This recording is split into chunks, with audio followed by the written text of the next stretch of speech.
21শে জুলাইয়ের যদি সত্যিকারের ফাইল খুলে এবং সে ফাইল যদি জনসমক্ষে আসে, তো আমার মনে হয় পিসি ভাইপো এবার দুর্গাপুজোর আগে জেলের ভেতর থেকেই ওরা দুর্গাপুজোর ঢাকের আওয়াজ শুনবে, সেরকম প্রস্তুতি হয়ে গেছে।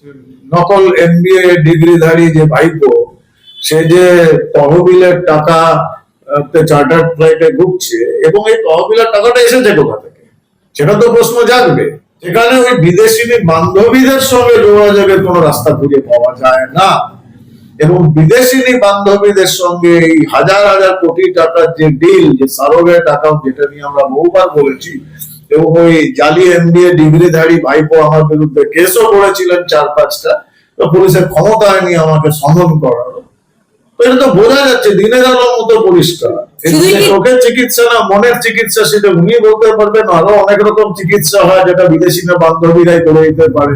এখন বিদেশি বান্ধবীদের নেশা কিন্তু সাংঘাতিক, সেই নেশা যে পড়ে গেছে না এখন, তো এখন ওই নেশা মুক্তির জন্য যাচ্ছেন বিদেশে।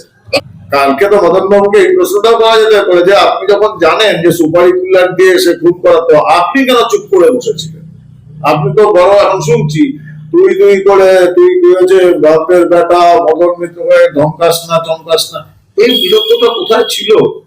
তো আমারও অবস্থা কালকে এই লোকগুলোর মতো হবে, সেটা বালু হোক আর কেষ্ট হোক বা পার্থ হোক। তাই ওনাকে কামড়ে দিয়েছিলেন, ওখানে কামড়ানো টামড়ানোর অনেক ইতিহাস রয়েছে।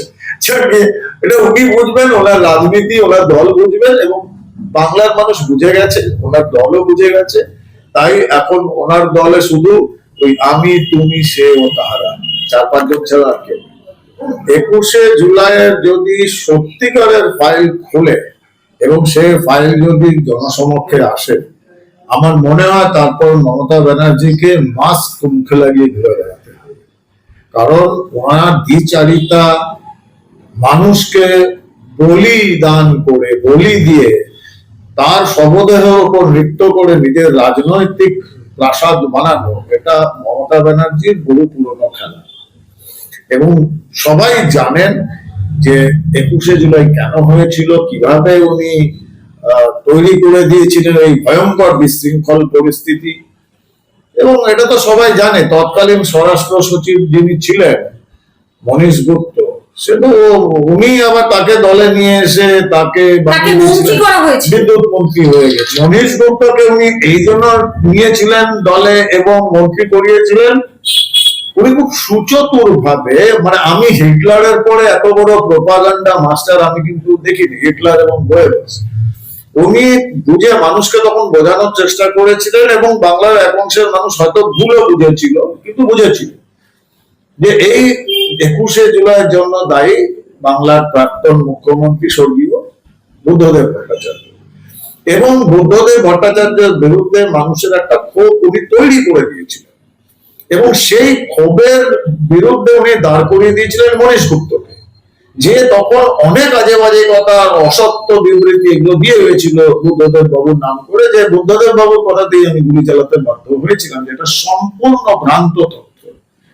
তো এইগুলো এখন যখন কমিশন সোজাসুজি এখন নিরপেক্ষ ভাবে সত্য সন্ধানে বেরোবে, সব বেরিয়ে আসবে, এবং মমতা ব্যানার্জির কি ভূমিকা ছিল 21শে জুলাই সেটাও বেরিয়ে আসবে।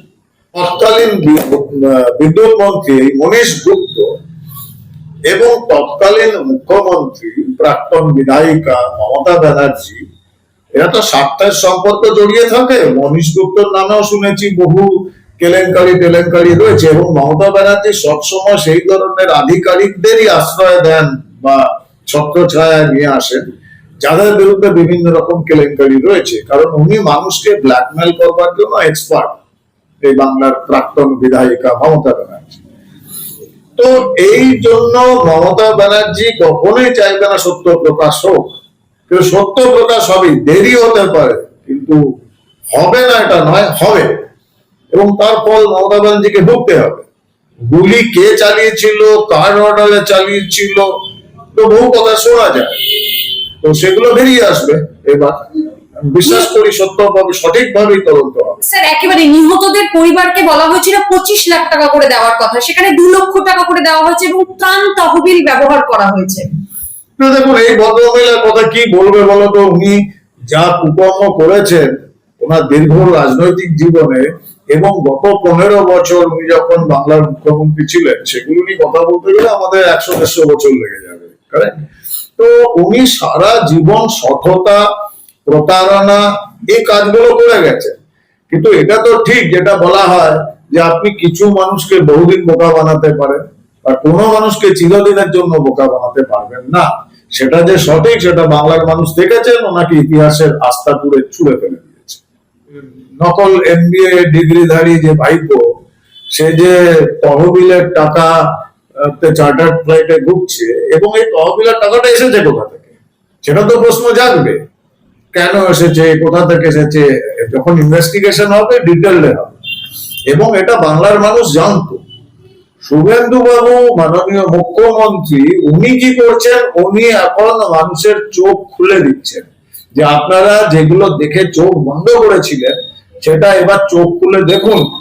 কারণ ওনার তো মূল মন্ত্রই ছিল ভয় আউট, ভরসা ইন। এবার ভরসা করুন, দেখুন সিস্টেমটার কি অবস্থা, বাংলার কি অবস্থা করে দিচ্ছে এই বাংলার দুবাই যাওয়া, চার্টার ফ্লাইটে ঘুরে বেড়ানো, ভয়াবহ বিলাসময় জীবন যাপন, এটা তো একটা সংস্কৃতি বানিয়ে ফেলেছিল বাংলায়। এটা একজন ব্যক্তি নয়। আজকে আমি বিধায়ক ভারতীয় জনতা পার্টি, মাননীয় মুখ্যমন্ত্রী উনি আমাকে রাজনীতিতে এনেছেন। মাননীয় মুখ্যমন্ত্রীর ওনার পথ প্রদর্শনে এবং সমস্ত বিজেপি কর্মীদের ভয়ঙ্কর লড়াইয়ের পর আমি আজ বিধায়ক। এইবার যদি আমি ওই দুবাই আর চার্টার ফ্লাইট ওই সংস্কৃতিতে ভেসে যাই, তো আমারও অবস্থা কালকে এই লোকগুলোর মতো হবে। সেটা বালু হোক আর কেষ্ট হোক বা পার্থ হোক। ওই কুণাল ঘোষ, তার একটা স্বপ্ন ছিল যে জেলের ভেতর, উনি বলেছিলেন না যে আমি জেলের ভেতর তো ওই ঢাকিদের আওয়াজ পাচ্ছি, একবার পুজোর সময় বলেছিলেন। এবং সেখানে বাকিরা যারা অপরাধ করেছে তারা বাইরে বসে আছে, ঢাকের নাচ দেখছে। আমি দেখতে চাই জেলের ভেতরে। তো আমার মনে হয় পিসি ভাইপো এবার দুর্গাপুজোর আগে জেলের ভেতর থেকেই ওরা দুর্গাপুজোর ঢাকের আওয়াজ শুনবে, সেরকম প্রস্তুতি হয়ে গেছে। কালকে তো মদন বাবুকে এই প্রশ্নটাও করা যেতে পারে যে আপনি যখন জানেন যে সুপারি কুলার দিয়ে সে খুন করাতো, আপনি কেন চুপ করে বসেছিলেন? আপনি তো বড়, এখন শুনছি তুই করে, তুই হচ্ছে বাপের বেটা মদন মিত্র হয়ে ধমকাস না চমকাস না। এই বিরক্তটা কোথায় ছিল? যোগুবাবুর বাজারে লুকিয়েছিল? এই সমস্ত কথাকে আমি গুরুত্ব দিই না। এরা রাজনৈতিক ভার, এদের ভারের বাড়ানো দেখার সময় নেই। শুধু পশ্চিমবঙ্গ কেন, ভারতবর্ষের যে চিকিৎসা ব্যবস্থা তাতে বিদেশ থেকে বহু লোক আসে, মিডল ইস্ট তো ভর্তি হয়ে আসে, বাংলাদেশ আসে, সারা পৃথিবী থেকে আসে। কিন্তু ভারতবর্ষের চিকিৎসালয়গুলোতে সরকারি হোক বেসরকারি হোক, সেখানে ওই বিদেশি বান্ধবীদের সঙ্গে যোগাযোগের কোনো রাস্তা খুঁজে পাওয়া যায় না। এবং বিদেশিনী বান্ধবীদের সঙ্গে এই হাজার হাজার কোটি টাকার যে ডিল, যে সারোগেট অ্যাকাউন্ট, যেটা নিয়ে আমরা বহুবার বলেছি, এবং ওই জালি MBA ডিগ্রিধারী ভাইপো আমার বিরুদ্ধে কেসও করেছিলেন 4-5টা, তো পুলিশের ক্ষমতায় নিয়ে আমাকে সমন করালো। এটা তো বোঝা যাচ্ছে দিনের আলোর মতো পরিষ্কার। শুধুই কি চোখের চিকিৎসা?